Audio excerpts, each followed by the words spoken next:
뉴스 정면 승부 2부 시작합니다. 이 역사교과서 확정 고시가 발표되자 새정치민주연합은 전면전에 나섰습니다.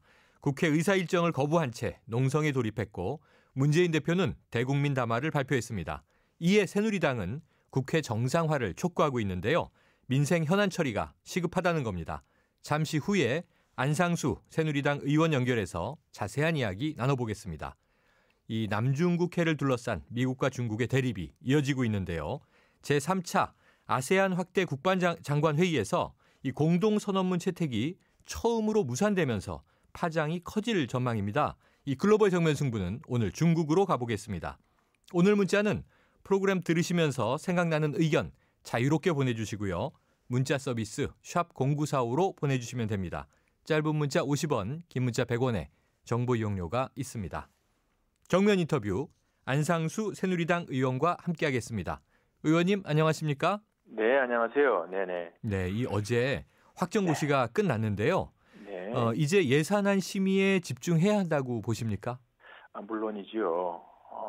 우리가 민생이 중요하다고 입만 열면 외치는 야당도 정말 여러 가지로 일자리도 없고 또 서민들이 고통스러워하는데 일자리를 위해서도 그렇고 하여간 예산이 빨리 정리가 돼서 정부 빨리 이게 말하자면 12월 2일 전에 다 국회에서 의결이 돼야 되고요. 이제 지금 자꾸 야당에서는 이것을 정쟁화하려고 애쓰는 모습으로 보여지는데 네.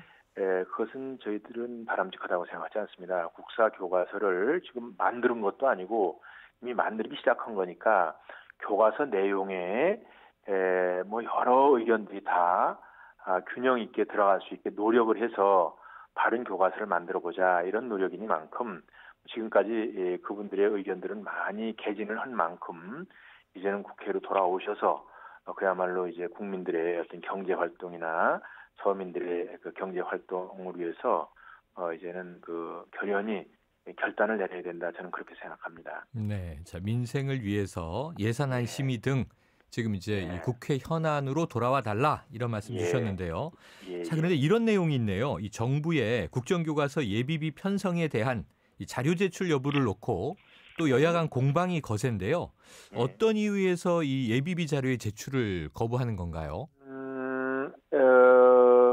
그건 이제 우리나라가 이제 헌법과 법에 따라서 운영이 되는 나라 아니겠어요? 네. 예비비라는 것은 총 예산의 1% 정도를 정부가 임의로 일단 판단에 따라서 여러 가지 위급한 상황이나 이런 것들이 있겠습니다만 그 판단에 따라서 국민의 의결을 거쳐 쓸 수 있게 이렇게 돼 있는 내용이거든요. 네. 그런데 이것을 사전 심사권을 주질 않았습니다. 헌법상. 네. 이것은 사후에 익년, 그러니까 그 다음 해 5월 31일 날까지 제출이 돼서 이제 국회에서 심의를 받도록 그렇게 되어 있는 것이기 때문에 지금 사전에 이제 요구하는 것은 일단 상권 분립상의 위배고요. 이것을 정부 입장에서 이거를 내줄 수 없게 되어 있다는 것은 헌법과 법률에 따라서 그러는 것이기 때문에 이걸 자꾸 얘기하는 것은 약간 떼를 쓰는 것밖에 되지 않는다. 저희들은 그렇게 보고 있습니다. 네, 그러면은 이제 비용 처리가 된 후에 익년에 확인할 수 있다 이런 말씀이시네요. 법에 그렇게 되어 있습니다. 네네. 네, 법적으로도 그렇다. 예. 자, 그런데요, 언급해 주셨지만 이 국정화 확정고시 발표 이후 야당은 계속해서 지금 보이콧이 이어지고 있지 않습니까? 이 정기국회 의사 일정 모두 중단된 상태인데요.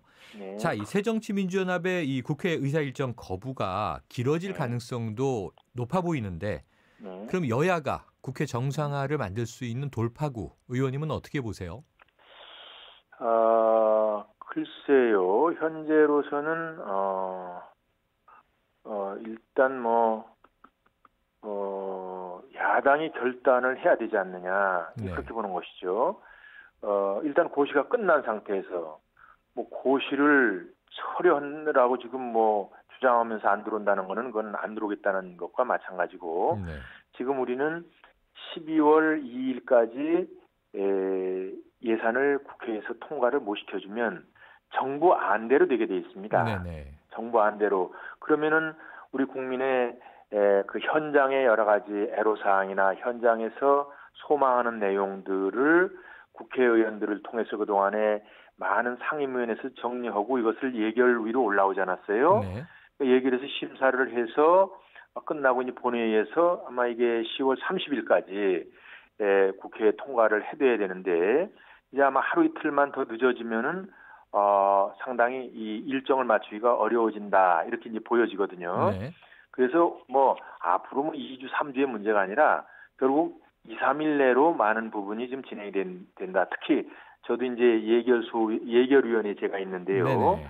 예결위는 지금 아마 내일까지 안 오면은 야당이 같이 동참하지 않으면 단독으로라도 할 수가 없다. 네. 왜냐하면 심의를 해놔서 이것들이 일정을 맞춰져 가지고 나중에 소위에 들어가고 그러면서 이게 본회의에 올라가서 되지 않으면 결국은 국민들이 손해를 보는 것이기 때문에 또 야당도 사실은 뭐 상당 부분의 국민들을 대변하기 때문에 그분들의 의견이 예산에 담아지질 않습니다. 네. 그래서 안 되는 일을 하시는 거예요. 자, 안 되는 일을. 지금 예. 의원님 뭐 한 이틀 내로 야당이 이 예산안 심의에 참여하지 않으면 이 단독 예. 심사 할 수밖에 예. 없다 이런 말씀 주셨는데요. 예. 자, 현재 좀 시급하게 결정해야 하는 예산 심사 어떤 내용들이 있습니까? 우리가 지금 국민들이 제일 소망하는 게 우리 청년들의 일자리 아니겠습니까? 네. 저는 뭐 몇 년 전에 들은 얘기지만 영혼을 팔아서라도 취직을 하고 싶다라는 젊은이들의 절규를 들으면서 정말 우리 사회를 책임지고 있는 사람으로서 정말 그 가슴이 아프고 그랬습니다만 이제 어떻게든지 젊은이들 일자리를 만들어야 되는데 이번 예산에서는 그 점을 많이 배려를 했습니다. 내년에 청년 일자리를 위해서 종합적으로 약 15조 8천억 원이 편성이 됐고 그중에 이제 특히 청년 일자리를 위해서는 한 2조 1천억이 편성이 됐는데 네. 뭐 이런 부분이 빨리 잘 정리가 돼야 되고 지금 이제 가뭄이 굉장히 심하지 않습니까? 네. 심지어는 내년에 지금 이제 충청도 지방은 식수를 뭐 20%밖에 배송을 안 넣는다는 거고 이제는 조금 지나면은 이것이 중부권으로 올라오고 내년에 모내기서부터 어려울 수도 있다는 겁니다. 네. 이 대책을 빨리 강구를 해야 되는데 예산 책정이 빨리 돼야지 현장에서 움직이게 되고요.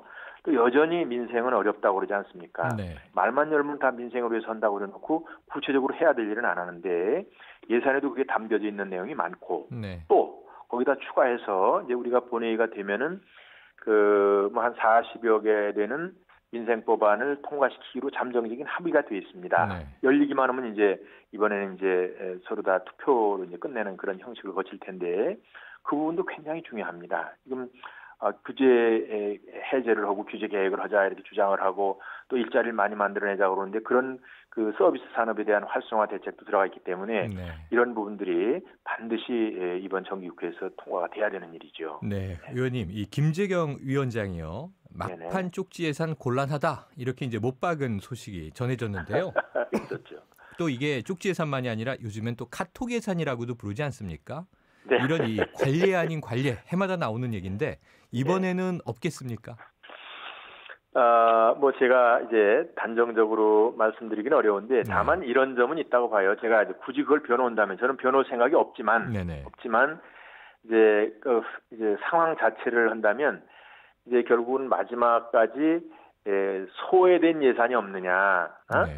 이게 예산을 하다 보면 이게 국가 전체고 또 어떤 지방 전체고 그러다 보면 아주 작은 부분에 이제 빠뜨려진 부분들이 들어갈 여지는 있을 수 있는데 다만 이것이 어떤 의원들의 특정 지역에 이렇게 배려하는 듯한 것은 자제가 돼야죠. 네.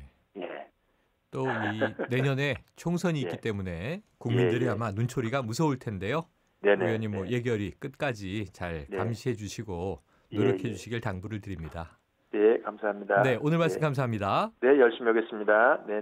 지금까지 안상수 새누리당 의원이었습니다.